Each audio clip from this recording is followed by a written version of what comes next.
एक बैसाख महीने में मटमटी के पात्र का जल। अभी अभी क्या चल रहा है? फागुन। अभी क्या चल रहा है? फागुन। जब बैसाख का महीना आए ना,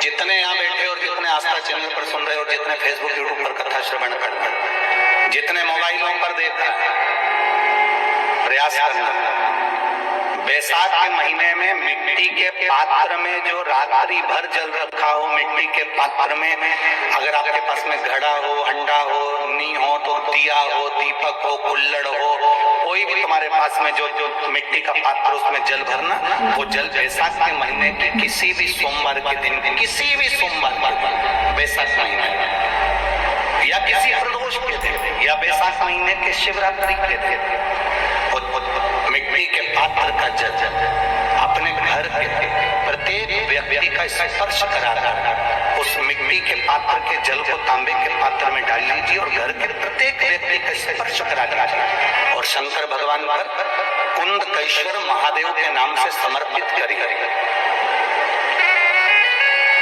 कुंदकेश्वर महादेव कभी जीवन में पीछे पलट कर देखने की जरूरत नहीं पड़ेगी, आप उन्नति की सीढ़ी की ओर बढ़ते चले जाओगे। बैसाख महीने में मट्टी के पात्र का जल भगवान शंकर को समर्पित होना चाहिए, उसका सुख हमारे जीवन को एक आनंद फल प्रदान। एक शीतल आरती होती है, मेरी जीजियों बड़े सावधानी से सुनिएगा। एक शीतल आरती होती है।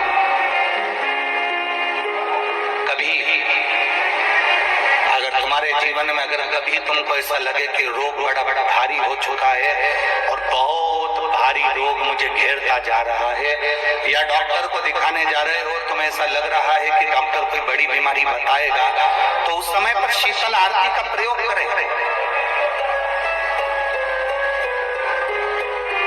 एक पुष्प हाथ की हथेली में रख लीजिए, एक पुष्प हाथ की हथेली में रख लीजिए।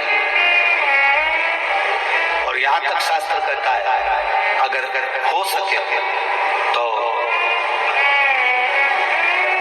आंकड़े का अगर पुष्प मिल जाए, तुम्हारे यहाँ क्या बोलते हैं उसको, मंदार का फूल, आंकड़े का फूल, अकौए का फूल, जो शंकर भगवान पे चढ़ता है, छोटा सा होता है, घुंघरू जैसा होता है, वो उसको तुम्हारे यहाँ क्या बोलते हैं हरियाणा में?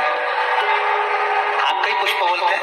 आंख का पुष्प मिल जाए तो ज्यादा अच्छा है। अब उसमें चाहे सफेद हो, चाहे नीला हो, चाहे गुलाबी हो, जैसा भी हो, हाथ में रखने के बाद हाथ में एक लोटा जल भगवान शंकर के शिवालय में जब आप प्रवेश करें और प्रवेश करते समय भगवान के सम्मुख में जब भगवान शंकर के साक्षी में जब पहुंचे, आपके सामने पूजन में कोई भी सामग्री नहीं है, आपके पास में न दिया है, न बाती है, न गर्भवती है, न चंदन है, न कपूर है, न कोई सामग्री है, केवल एक आंख का पुष्प और एक लोटा जल आपके पास में है। शिवालय में पहुंचकर शीतल आरती का प्रयोग करो। 11 बार भगवान शंकर के 11 रुद्रों का स्मरण कर कर जब 11 बार शंकर के शिवलिंग के ऊपर से नीचे तक कलश को जब घुमाया जाता है और घुमाने के बाद वो आंख का जो पुष्प है वो अशोक सुंदरी वाली जगह पर समर्पित कर कर भगवान शंकर को जो जल चढ़ाया जाता है, जो जल समर्पित किया जाता है, डॉक्टर भले तुमसे कह रहा हो कि तुम्हें बड़ी बीमारी के चांस हैं, आप जाकर एक बार चेक कराना, तुम्हें वो बड़ी बीमारी निकलेगी ही नहीं, उस रोग से तुम मुक्त हो। इसको शीतल आरती का प्रयोग किया गया। ये शीतल आरती, इसको शीतल आरती कहा। शिव की प्राप्ति का, एक रोग से मुक्त होने का। अब आपसे कोई कहे कि ये शीतल आरती का प्रयोग सबसे पहले किसने करा, तो आपको ध्यान लगाना है इस प्रयोग को। सोमनाथ जी की कथा का स्मरण करिएगा, सोमेश्वर की कथा का स्मरण करिएगा। आप स्कंद पुराण में, शिव महापुराण में सोमनाथ जी की कथा का स्मरण करिएगा। चंद्रदेव को काया का रोग हो गया, रोग इतना भारी था, चंद्र समझ नहीं पा रहे थे, मैं करूं क्या। जब देव ऋषि नारद के पास पहुंच गए, नारद जी ने कहा एक पार्थिव शिवलिंग का निर्माण करो, बालू के शिवलिंग का निर्माण करो और समुद्र का ही जल भगवान शंकर को उनके आनंद से आरती कर उनको चढ़ाने का प्रयास करो। और शिव ने ऐसी कृपा कर दी कि चंद्र के पास आकर भगवान शंकर ने कह दिया, चंद्र मैं तुझे वर देता हूँ, तेरा काया का रोग समाप्त होगा, ये मेरा वर है, क्योंकि तूने मेरे शीतल आरती का प्रयोग किया। एक नियम बना लो, वैशाख महीने से 7 महत्म में ये वर्णन किया कि एक बेलपत्र का वृक्ष हो या पीपल का वृक्ष हो या तुलसी का पौधा हो या आंवले का वृक्ष हो या बट वृक्ष हो, उस वृक्ष के नीचे वैशाख के महीने में जो जल समर्पित करा जाता है, उस जल की पुण्य इतनी प्रबल हो जाती है कि व्यक्ति के जीवन में जितना पाप कर्म करा होता है वो सब निष्फल हो जाता है, वो सब समाप्त हो जाता है।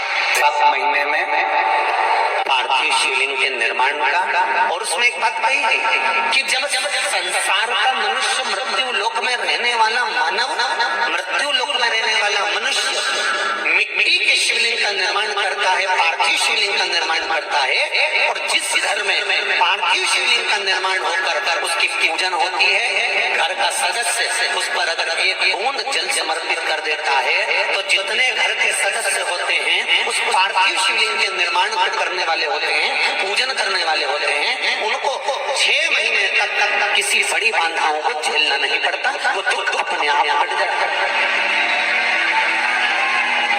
पार्थिव शिवलिंग का निर्माण वैशाख महीना। श्री शिवाय नमस्तुभ्यम। तो आप सब भी पंडित प्रदीप मिश्रा जी द्वारा बताए गए इन सभी उपायों को अपना सकते हैं, क्योंकि इन सभी उपायों से बहुत लाभ होता है, लेकिन ये लाभ आपकी श्रद्धा, भक्ति और विश्वास पर टिका हुआ है। तो आप भी महादेव पर विश्वास कीजिए और अपने दुख दूर कीजिए।